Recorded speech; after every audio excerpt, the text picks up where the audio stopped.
Bible తెరచి లూకా సువార్త 4వ అధ్యాయము మొదటి వచనాన్ని ఈ శుక్రవారం రాత్రి సమయాన్న చదువుకుందామండి. లూకా సువార్త 4వ అధ్యాయము మొదటి వచనం. యేసు పరిశుద్ధాత్మ పూర్ణుడై యోర్దాను నది నుండి తిరిగి వచ్చి 40 దినములు ఆత్మచేత అరణ్యములో నడిపింపబడి. తలలు వంచండి, ప్రార్థన చేసుకుందాం. ప్రేమ నమ్మకమైన తండ్రి, మహాగణుడవు నీవే, మాటతో సృష్టినంతటిని చేసిన దేవుడవు నీవే. మీ కుమారుడైన యేసుక్రీస్తు ద్వారా మమ్మలను రక్షించి మాకు మీ బిడ్డలై అధికారం అనుగ్రహించి దినదినము పోషించుచున్నందులకు స్తోత్రాలు తండ్రి. ఈ శుక్రవారం రాత్రి సమయాన మీకు కృతజ్ఞతలు చెల్లిస్తున్నాం. ఈ రాత్రి మా ఆత్మకు మీ వాక్యము జీవాహారముగా మీరు అనుగ్రహించండి నాయన. మా ప్రభువు భూమి మీద ఉన్నప్పుడు లూకా సువార్త 4వ అధ్యాయం మొదటి వచనంలో ఈ మర్మము మాకు బోధ చేయండి. ఆయన ఆత్మపూర్ణుడై ఉన్నాడు. మేము కూడా మీ కుమారుడైన యేసుక్రీస్తులో ఆత్మ పూర్ణతతో సాగిపోయే భాగ్యము అనుగ్రహించండి. ఈ రాత్రి ఈ మాటలు వినుచున్న వీరిని దర్శించండి. మీ మేలులు, మీ కృపను, ముఖ్యంగా ఆత్మ సంబంధంగా వారు ఎదిగి నూతన నిబంధన సత్యాన్ని కలిగి ఉండి మీకు సాక్షులుగా బ్రతికే భాగ్యమును దయచేయండి. ఈ రాత్రి మీ ఉద్దేశం ఏమై ఉన్నది, మీ తలంపులు ఏమై ఉన్నవి వాక్యము ద్వారా మాకు బయలుపరిచి మీ బోధను, మీ సత్యమును మాకు అనుగ్రహించమని మా ప్రభువును మా రక్షకుడైన యేసుక్రీస్తు వారి అతి శ్రేష్టమైన నామములో ఈ ప్రార్థన అడుగుచున్నాము మా పరలోకపు తండ్రి, ఆమేన్. ప్రభునందు ప్రియులారా, ఈ రాత్రి మన యొక్క అంశము ఆత్మ సహాయకుడు. ఆత్మ సహాయకుడు. భూమి మీద మన కొరకు ప్రాణం పెట్టడానికి ప్రభు వచ్చి ప్రాణమును పెట్టి సమాధి చేయబడి తిరిగి 3వ దినమున లేచి పరలోకానికి వెళ్ళి మనకు సహాయకుడైన ఆత్మదేవుడును లేక ఆత్మను, పరిశుద్ధాత్ముడును మనకు అనుగ్రహించినారు. భూమి మీద తన సంఘమును కాయితములో నడిపించటములో, అభివృద్ధి కలిగించటంలో ఆత్మ సహాయకుడు ప్రభు 2వ రాకడ వరకు పనిచేస్తాడు. ప్రభు 2వ రాకడ వరకు పనిచేస్తున్నటువంటి ఆత్మ సహాయకుడు నేడు మనకు కూడా అనేక మంది పరిశుద్ధులుకి ఎలా సహాయం చేస్తున్నాడో మనకు కూడా అలాగైనా ఆయన సహాయాన్ని అందించువాడై ఉన్నాడు. కాబట్టి ఈ రాత్రి ఈ అంశము ద్వారా పరిశుద్ధాత్మని గురించినటువంటి కొన్ని ప్రాముఖ్యమైన సత్యాలు మనము విని తదుపరి గల్ఫ్ దేశాల్లో ఆయా స్థలాల్లో ఉన్నవారందరి క్షేమం కొరకు ప్రార్థన చేద్దాం. లూకా సువార్త 10వ అధ్యాయము 21వ వచనానికి వెళ్దాము రండి. లూకా సువార్త 10వ అధ్యాయము 21వ వచనం. ఆ గడియలోనే యేసు పరిశుద్ధాత్మయందు చనిపోతుంది. ఇక్కడ ప్రభు శరీరధారుడుగా ఉన్నప్పుడు లూకా సువార్త 4:1 ముందు చదువుకున్నాము.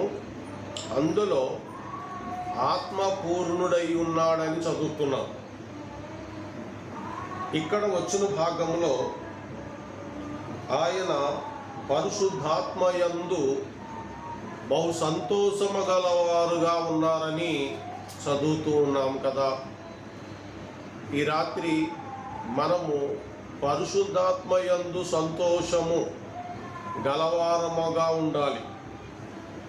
దాని గురించి కొన్ని మెలకువలు కూడా ఈ రాత్రి మనం నేర్చుకొనబోతున్నాము. గత శుక్రవారం రాత్రుల్లో కూడా ఆత్మను గురించే చాలా అంశాలు మనము నేర్చుకుంటూ వచ్చాం. ఈ రాత్రి ప్రార్థన కూడుక, ఆదివారం ఆరాధన కూడుక, అలాగే సువార్త కూడుక, కృతజ్ఞత కూడుక, సువార్త దండయాత్ర. ఒక మాట గమనిస్తే, పరిశుద్ధాత్ముడు లేకుండా నువ్వేమీ చేయలేవు. ఒకవేళ నువ్వు చేసే వాటిలో పరిశుద్ధాత్మ దేవుడు లేడేమో. లేకుండా సువార్త చేస్తారండి, లేకుండా సంఘాలు నడిపిస్తారండి, లేకుండా ఆరాధన వర్తమానాలు ఇస్తారు, ప్రార్థన కొడుకులు నడిపిస్తారు. ఎందుకనంటే మనకు తెలిసిన అంశమే కదా. రోమా 8:9 వచనం. రోమీయులకు రాసిన పత్రిక 8వ అధ్యాయము 9వ వచనం. 9వ వచనంలో ఏమని ఉంటుంది మనందరికీ? దేవుని ఆత్మ మీలో నివసించి ఉన్న ఎడల మీరు ఆత్మ స్వభావము గలవారే గాని శరీర స్వభావము గలవారు కాదు. ఎవడైనను క్రీస్తు ఆత్మ లేనివాడైతే వాడాయన వాడు. క్రీస్తు ఆత్మ లేనివాడు అన్నీ చేయొచ్చని నేర్చుకున్నాం గత దినాల్లో. దాని గురించి చాలా లోతైన సబ్జెక్టే మనం తెలుసుకోగలిగినాం. ఈరోజు ప్రభు ఆత్మపూర్ణుడు అని చదువుకున్నాం. ఆయన ఆత్మయందు ఆనందించినాడు. కాబట్టి ప్రభు ఎవరి వారు అంటే ప్రభు దేవునివాడు. ప్రభు దేవునివాడు. యూదులు ఆయన పట్టుకుని ఏమన్నారంటే, నీవు బయల్జేబుల వలనే దెయ్యముల వెళ్ళగొట్టితివి కానీ దేవుని వలన కాదని. అప్పుడు ఆయన చాలా సమాధానం ఇచ్చినారు. కాబట్టి మన ప్రభువు దేవుని వాడుగా ఉన్నాడు. ఎందుకంటే పరిశుద్ధాత్మతో నింపబడిన వానిగా ఆయన ఉన్నాడు. కాబట్టినే ఆయన దేవుని వాడు. ఇప్పుడు మనం ఇంకా లోతుగా ఆలోచన చేస్తే, యేసు ప్రభు వారే ఎందుకు పరిశుద్ధాత్మ పూర్ణుడు అవ్వాల్సి వచ్చింది? లోకాసు వార్త 4వ వచనంలోను, లోకాసు వార్త 10వ అధ్యాయం 21వ వచనంలో ఎందుకు పరిశుద్ధాత్మలో ఆనందం పొందాల్సి వచ్చింది చెప్పాలి. ఎందుకు వచ్చింది? ఆయన దేవుడే కదా, ఆయన రక్షకుడే కదా, ఆయన విమోచకుడే కదా అని ఆలోచన చేస్తే ఆ సమయంలో ఒక తలంపు మనకు వస్తుంది. ఎందుకనంటే ఆయన శరీరములో ఉన్నప్పుడు మనకు మాదిరిత్వానికే ఉన్నాడు. ఒక మనుషుడు ఎలా ఉండాలని చెప్పడానికి ఆయన ఉన్నాడే తప్ప ఆయన ఆత్మకు వేరుగా ఉన్నవాడు కాదు. మానవుడు ఎలా బ్రతకాలి, ముఖ్యంగా మానవుడు అంటే ప్రభువుని నమ్ముకున్న విశ్వాసి ఎలా బ్రతకాలి అనేది మొదటగా ఆయన మనకు ఒక మాదిరి ఇచ్చి వెళ్ళిపోతున్నాడు. కాబట్టి మనం కూడా ఆయన యందు విశ్వాసం ఉంచినటువంటి మనం పరిశుద్ధాత్మ పూర్ణతతో ఉండాలి. పరిశుద్ధాత్మ పూర్ణముగా ఉండటం అనే విషయాల్లో చాలా క్లారిటీగా బైబిల్ చెప్తుంది. వారట సకల విధులు చొప్పున నడుస్తారట. సకల విధులంటే వాక్సానుసారముగా నడుస్తారు. పరిశుద్ధాత్మను కలిగి కలగనట్టుగా ఉండేటువంటి వారు అటు ఇటు కూడా నడుస్తారని రాయబడి ఉంది.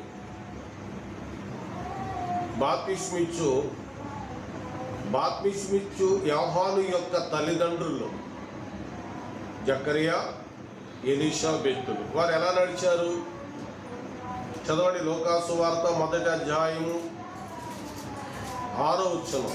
లోకాసు వార్త 1వ అధ్యాయము 6వ వచనం. వీరిద్దరు ప్రభు యొక్క చూడండి, సకలమైన ఆజ్ఞల చొప్పున, దేవుని ఆజ్ఞలు చొప్పున నడిచిన వారు. సకలమైన ఆజ్ఞలు అంటే జకరియా, ఎలీషాబెతులు నడిచే ఆజ్ఞలు ఏంటనుకున్నారు? నిర్గమాకాండములో ఉన్న 10 ఆజ్ఞలు. ఇంకా అన్ని సకలమైన ఆజ్ఞలు చొప్పున నడిచారు. మనం అలాగే నడాలి. అప్పుడే మనం ఆత్మపూర్ణమై ఉన్నామని సిహనంగా ఉంటుంది. లేని ఎడల నింపబడలేదని అర్థం. ఇక్కడ ఉన్న మీరు ఆలోచించుకోండి, నేను కూడా కథలను ఆలోచించుకోవలసిన వారమే. కాబట్టి వారు సకలమైన ఆజ్ఞల చొప్పునను, చదవండి ఇంకా,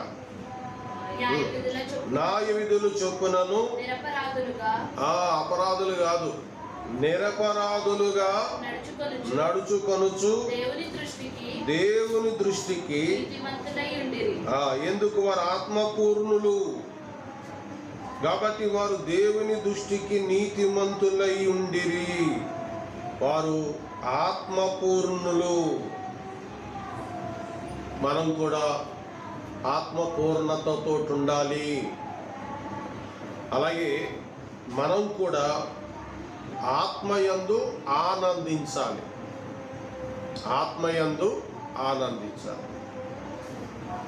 మరొక సహోదరులు లూకాసు వార్తలో లాజరు గారిని మీరు జ్ఞాపకం చేసుకోండి. లాజరు దేని యందు అతిశయించాడంటారండి? గర్వించినాడు? ఏమీ లేదు. కానీ తన హృదయంలో దేవుని ఆత్మయందే ఆయనకు ఆనందం. ఈ శరీరాన్ని విడిచిపెట్టిన తర్వాత ప్రభువుని ఆయన దగ్గరికి నేను వెళతాను, ఆయన చూస్తాను, నాకు నెమ్మది ఉంటుందనే ఆనందమే తప్ప ఆయనకి మరొక ఆనందము లేదు. క్రైస్తవులమైన మనం ఇలాగనే బ్రతకాలి. కాబట్టి మనము బైబిల్లో ఉన్న మాటలకు కట్టుబడి ఉండాలి. మనల్ని మార్చేవారు ఉంటారు, రోషం కలిగి అందులోనే ఉండాలి. అలా ఉండినప్పుడే మనము కొన్ని సంగతులను పరిశుద్ధాత్ముని యందు చేయగలుగుతాము. ఈరోజు మనం ఇందులోని కొన్ని పాఠాలు, ఆత్మ సహాయకుడు అనే అంశంలో కొన్ని పాఠాలు మీకు ఇచ్చిన తర్వాత నేను ముగిస్తాను. 7 అంశాలు ఇస్తాను. ఒకటిది, పరిశుద్ధాత్మ సహవాసములో ఉండాలి. మనమందరమును పరిశుద్ధాత్ముని యొక్క సహవాసములో ఉండాలి. అది ఎలాగా సమకూర్చబడుతుంది, ఎలాగ దొరుకుతుంది అంటే, ఉదాహరణకు మనము యేసుక్రీస్తు సహవాసానికి వచ్చాం. ఎవరు పిలిస్తే వచ్చారు? దేవుడే పిలిచేను అన్నారు. ఎక్కడ? 1 కొరింథీ 1వ అధ్యాయము 9వ వచనంలో దేవుడు తన కుమారుని సహవాసమునకు పిలిచినాడు, ఆయన నమ్మదగిన వాడని చెప్పినాడు. మరి పరిశుద్ధాత్మ సహవాసములో, ఆ ఫెలోషిప్లో నువ్వు ఎలా ఉండగలుగుతావంటే 2వ కొరింథీయులకు రాసిన పత్రిక 13వ అధ్యాయము 14వ వచనం చూడండి. రెండవ కొరింథీయులకు రాసిన పత్రిక 13:14. పరిశుద్ధాత్మ సహవాసమును మీకందరికీ తోడై ఉండును. రైట్. చివరిని అపోస్తలుడైన పౌలు బ్లెస్సింగ్లు ఇచ్చాడు, చివరినిచ్చాడు. పరిశుద్ధాత్మ సహవాసం మీకు కలుగును గాక అని. అట్లయితే చివరిని ఒక్క మాట చదివితే సరిపోతుంది అంటారా? చివరిని మాట ద్వారానే మనకి నిజంగా దేవుని కుమారుడు లేక పరిశుద్ధాత్ముని సహవాసం మనకు దొరుకుతుందా అని అంటే దొరకదు. ఆయన 2 పత్రికలు రాశారు. మొదటి పత్రిక, రెండవ పత్రిక.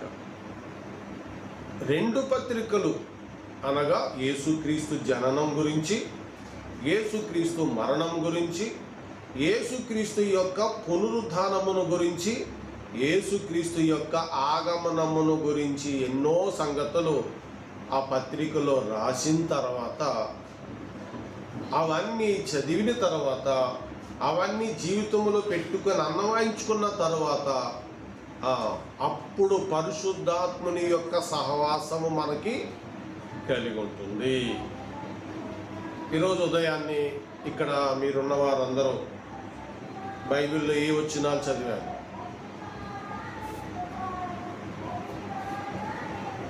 ఉదాహరణకు అనుకుందాం, ఈ రాత్రి మీరు ఈ 2 పత్రికలు చదివేశారు. 16 అధ్యాయాలు అది, 13 అధ్యాయాలు ఇది, అన్నీ చదివేశారు. నిజమే. అన్నీ చదివేసినప్పుడు మీ మనసు రూపాంతరం పొంది, నేను కొరింథీయులకు రాసిన పత్రిక నేను చదువుకున్నాను, ఇగో ఇలా నడాలని ఉంది, ఇక్కడ యవన పిల్లలు ఉన్నారు, పెళ్ళి కాని స్త్రీ ఇలా ఉండాలని చెప్పినాడు, పెళ్ళైన వారు ఇలా ఉండాలని చెప్పినారు. మాటలు చదువుకున్న తర్వాత మీరు ఒక తీర్మానం చేసుకున్నారు, నేను ఎలాగే నడాలి అని. అప్పుడు మనకి పరిశుద్ధాత్ముని సహవాసం, ఎవరి సహవాసం అండి? పరిశుద్ధాత్ముని సహవాసము కలిగి ఉంటుందని ఆ లేఖనానికి అర్థమండి. ఇలా కూడా చెప్తాను. ఇప్పుడు మనం బైబిల్ అయితే చదివాము, ప్రార్థన అయితే చేసాము, ఆ థాట్ లేదు, ఆ తలంపు లేదు, ఆ ఉద్దేశం లేదు. మన దైనందిన జీవితంలో నార్మల్గానే సాగిపోతున్నాం బైబిల్ అన్నట్టుగా అనుకోండి. అప్పుడు ఎవరితో సహవాసం చేసినట్టు అవుతారు చెప్పాలి? సాతానే. ఎందుకందాక చదివారు, ఆత్మ ఉంటే ఆత్మ స్వభావం, ఆత్మ లేనివాడు శరీర స్వభావం. ఆత్మ లేనివాడు అక్కడే ఉంటాడని, సంఘంలో. ఆత్మ ఉన్నవాడు సంఘములో ఉంటాడని అర్థం. కాబట్టి మన దైనందిన జీవితంలో దేవుని యొక్క లేఖనాలు, ఆ శక్తి మనలో ఉన్నప్పుడు మనము పరిశుద్ధాత్మతో సహవాసం కలిగిన వారమై ఉంటాం.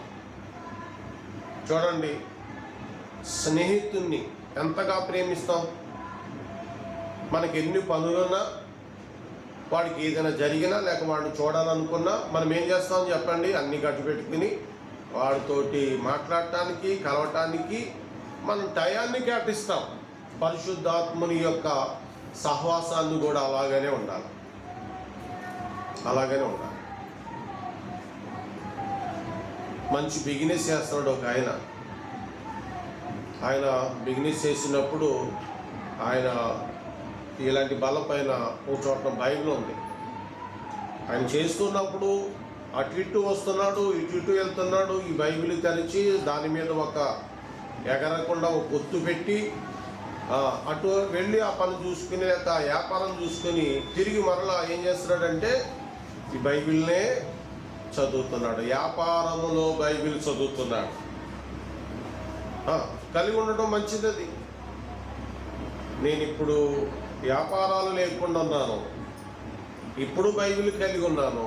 ఆవిడని అడగండి, అప్పుడు ఆ బైబిల్ పట్టుకునే ఉన్నాను. ఎన్నోసార్లు ఈ అధ్యాయం చదవాలి, లేదా ఇక్కడ ఆగిపోతున్నానని పనిని వాయిదా కూడా పెట్టుకున్నటువంటి సమయాలు ఉన్నాయి. అలా చదువుతూ ఉన్నా. ఇది పరిశుద్ధాత్మ సహవాసం అంటే దానికి అర్థం. ఇంకా చాలా రిఫరెన్సులు ఉన్నాయి. ఆ రిఫరెన్సుల్లో ఒక రిఫరెన్స్ చూసుకుంటే మీకు అర్థమైపోతుంది. 2వ పేతురు పత్రిక 1వ అధ్యాయం. బైబిల్ గురించి శ్రేష్టమైన పదం పేతురు గారి ద్వారా పరిశుద్ధాత్మ దేవుడు రాయించిన మాట.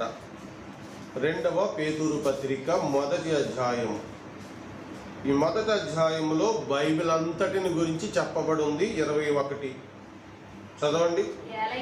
యాలయనగా ప్రవచనము ఎప్పుడు మనుషుని ఇచ్చన బట్టి కలగలేదు గాని, అంటే ఆ ప్రవక్తలందరూ కూడా పరిశుద్ధాత్మ వలన ప్రేరేపింపబడిన వారయి దేవుని మూలముగా పలికినారు. దేవుని మూలముగా పలికిన బైబిల్, పరిశుద్ధాత్ముని మూలంగా ఈ బైబిల్ అంతా వ్రాయబడింది. అందుకనే ఈ అక్షరాలను మనం చదివినప్పుడు ఈ అక్షరాలలో ఉన్న ఆత్మతో సహవాసము గలవారమై ఉంటాం. 2వ కొరింథీయులకు రాసిన పత్రిక 3వ అధ్యాయంలోనికి రండి. 2వ కొరింథీయులకు రాసిన పత్రిక 3వ అధ్యాయము.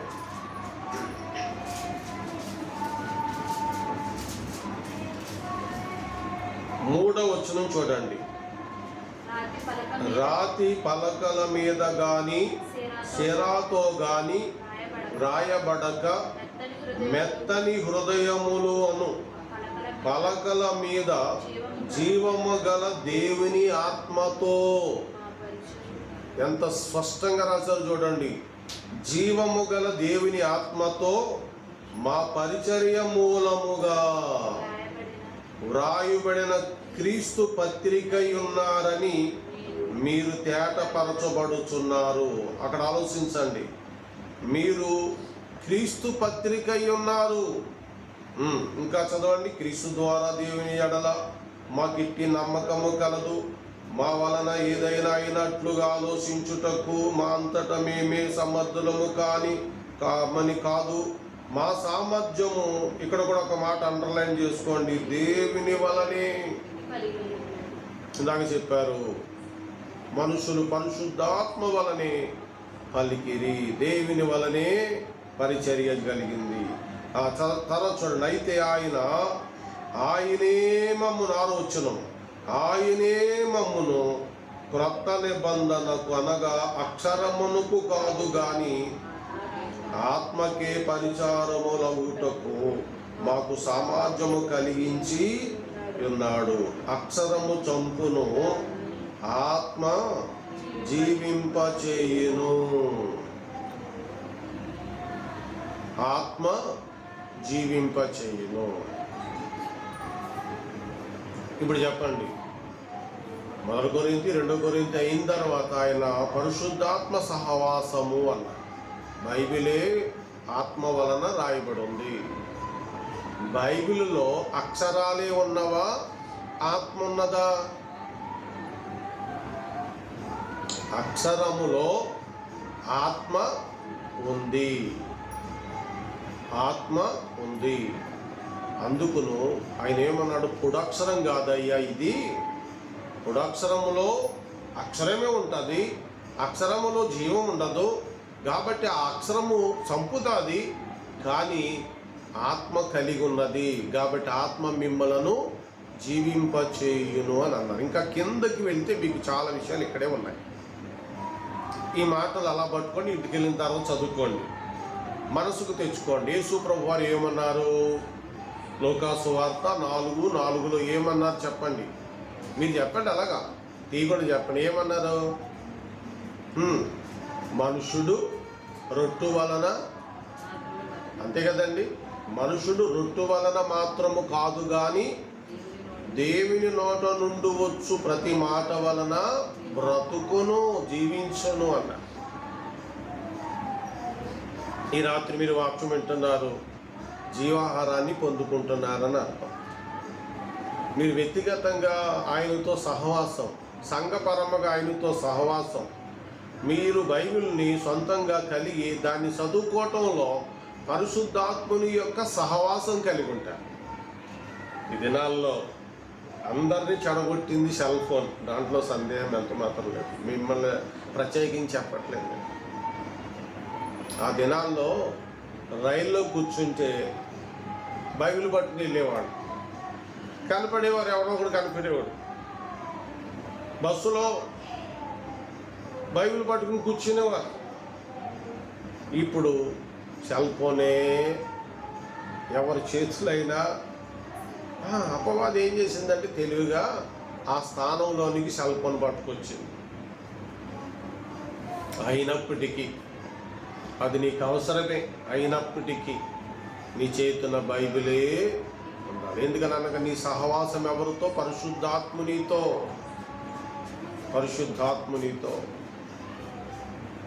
ఆత్మ సహాయకుడైన అంశములో మొదటి మాట మనం తేటగా చూసాము, పరిశుద్ధాత్మ సహవాసములో ఉండాలి అని. దానికి మరలా ఇంకొకసారి చెప్పను, మీకు ఒకసారి చెప్తా, మీరు జాగ్రత్తగా గుర్తుపెట్టుకోవాలి. పరిశుద్ధాత్మ సహవాసములు అంటే బైబిల్ చదవటం, వాక్యాన్ని వినడం అనేది మీ జీవితంలో, నా జీవితంలో ఖచ్చితంగా కంపల్సరీగా జరగాల్సిందే. అలా జరిగినప్పుడే పరిశుద్ధాత్మ సహవాసములో ఉన్నట్టు. రెండో పాయింట్ చెప్పి ప్రార్థన చేసుకుందాం. చాలా పాయింట్లు ఉన్నాయి, 7. మళ్ళా వచ్చే శుక్రవారము మిగిలిన సంగతులు ధ్యానాన్ని తీసుకుందాం. మొదటిది మనం చెప్పుకున్నాము ఈ రాత్రి. రెండో సంగతి, నీలో ఉండు పరిశుద్ధాత్ముడు. నీలో ఉండు పరిశుద్ధాత్ముడు. దీనికి అర్థం మనతో సహవాసం, మనము ఆయనతో సహవాసం. గుర్తుపెట్టుకోండి, ఆయన ఒక స్నేహితుడు వలె మన పక్కనే ఉండొచ్చు. ఆయనతో సహవాసం. ఆయన మనలో ఉన్నాడు. ఆయన మనలో ఉన్నాడు. మద్యం ఉంది, అదేనండి బీరు, సారా, రమ్ము అంటారు కదా. అది అతనులో ఉంటే ఆయన ఎలా ఉంటాడు? మనం అతను తాగటం చూడక్కర్లేదు, కానీ అతను లోపల ఉన్నవాని బట్టి మాట్లాడే మాటను బట్టి ఇతడు తాగినవాడు అని చెప్పేస్తాం కదా. కాబట్టి గతంలో అతను నోట్లోకి వెళ్ళింది కొట్లో ఉంది, ఇప్పుడు కడుపులో ఉంది. పౌలు అంటున్నాడు, మీరు మద్యముతో మత్తులై ఉండకుడి, అయితే ఆత్మపూర్ణులయ్యి ఉండండి అంటున్నాడు. ఇప్పుడు మనలో పరిశుద్ధాత్మ దేవుడు ఉన్నాడు. ఆ మద్యముతో మత్తుగా ఉన్నటువంటి వ్యక్తి ఆ మద్యము లోపల ఉంది కాబట్టి ఆయన ఎలా ఉంటాడు చెప్పండి? అజాగ్రత్తగా ఉండడు. ఆయన అజాగ్రత్తగా ఉండడు. ఎలా ఉంటాడు చెప్పాలి? దానికి తగినట్టుగా ప్రవర్తిస్తాడు, అజాగ్రత్తగా ఉండడు. మరి ఆత్మపూర్ణులుగా మనం ఉన్నాము, ఆత్మ దేవుణ్ణి కలిగి ఉన్నాము. మనం ఎలా ఉండాలి? ఒకసారి ఆలోచించండి. జాగ్రత్తగా ఉండాలి. ఉదాహరణకి మనం ఒక కలెక్టర్ గారు ఎదురుగా ఉన్నామనుకోండి, ఎట్లా ఉంటాం చెప్పాలి? కాస్త ఆయనకి రెస్పెక్ట్ ఇవ్వాలి కదా, అట్లా ఉంటాం. ప్రభు ఆత్మే మనలో ఉన్నప్పుడు మనము జాగ్రత్తగా ఉండాలి. బైబిల్ గ్రంథంలో ప్రభు ఆత్మ కలిగి ఉండి జాగ్రత్తగా ఉన్నవారు ఆదికాండము నుండి ప్రకటన గ్రంథం వరకు భక్తులు ఉన్నారు. ఆయన ఆత్మకు విరోధంగా, దేవునికి విరోధంగా ఏ పనిని వారు చేయలేరు. మీరు జ్ఞాపకం చేసుకోవచ్చు కదా, యోసేపుని జ్ఞాపకం చేసుకోవచ్చు కదా. దావీదుని, సౌలుని తరుముతూ వచ్చాడు కానీ ఖడ్గానికి దగ్గరుండినను ఖడ్గం వేయలేదు. ఇట్లా అందరినీ చూచు. ఎందుకు? భక్తులు అన్నప్పుడు ఆ ఆత్మ కలిగి ఉన్నారు కాబట్టి వారు జాగ్రత్త కలిగి ఉన్నారు. లోపల ఉన్న పరిశుద్ధాత్ముని దుఃఖపరచనే. అందుకనే మనం ఆత్మ స్వభావంతో ఉండాలి. నేను ఖచ్చితంగా చెప్తా, మన స్వభావము మార్చుకుని ఆత్మ స్వభావములోనికి వెళ్ళిపోతే మన మీద నింద మోపగలిగిన అపవాదికి చోటు లేదు. మనం ఆత్మ స్వభావంలోనికి వెళ్ళిపోవాలి. యోహాను సువార్తలోంచి ఈ తలంపును మీరు చూస్తారు.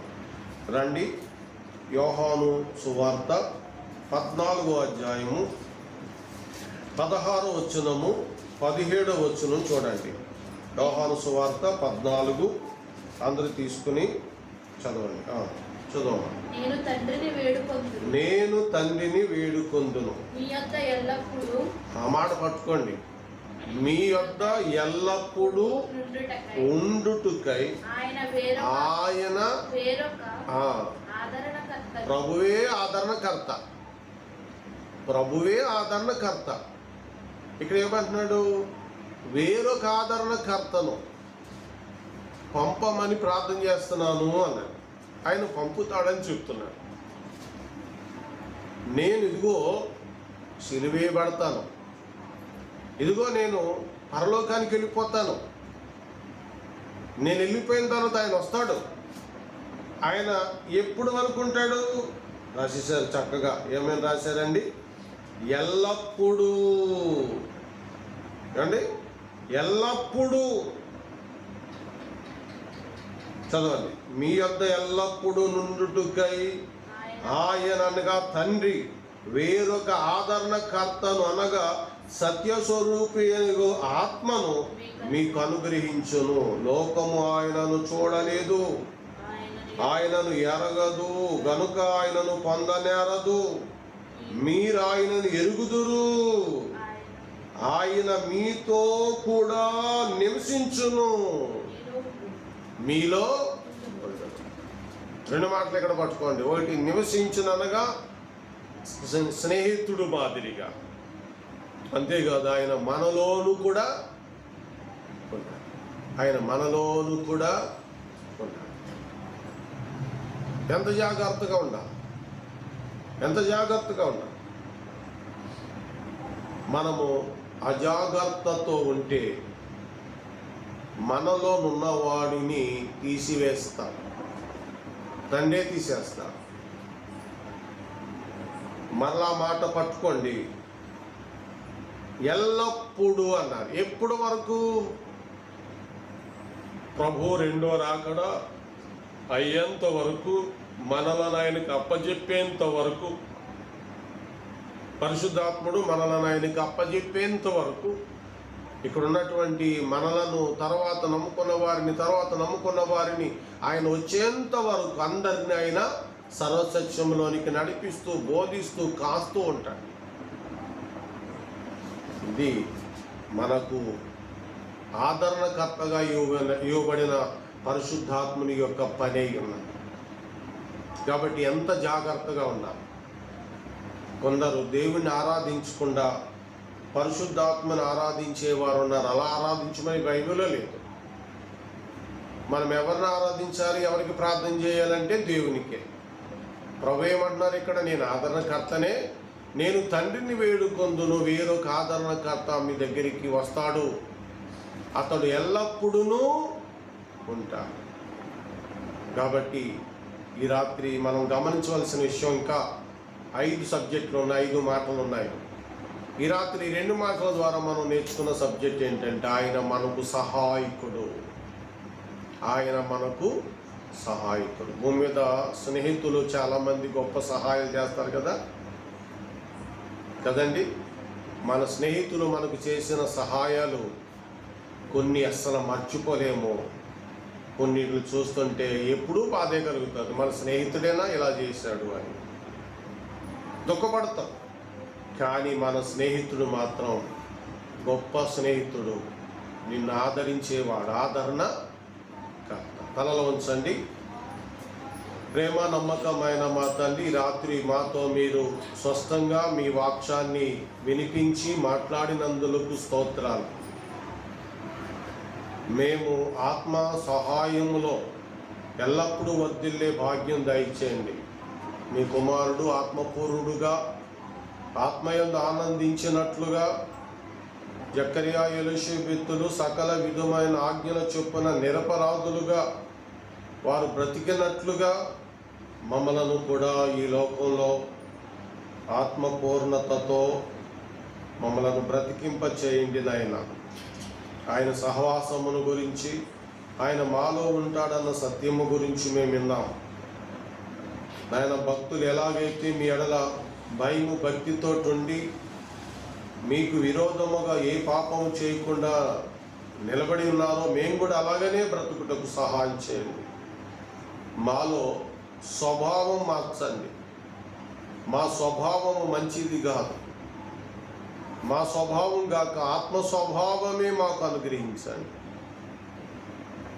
మా లోటులు మా పాటులు మీకు తెలుసు, మా లోపాలు మీకు తెలుసు. దిద్దమని, ఇంకాను ఆత్మతో నింపమని, సరిచేయమని మా ప్రభువును మా రక్షకుడైన యేసుక్రీస్తు వారి అతిశ్రేష్టమైన నామములో ఈ ప్రార్థన అడుగుచున్నాము మా పరలోకపు తండ్రి. ఆమేన్. మంచిదండి.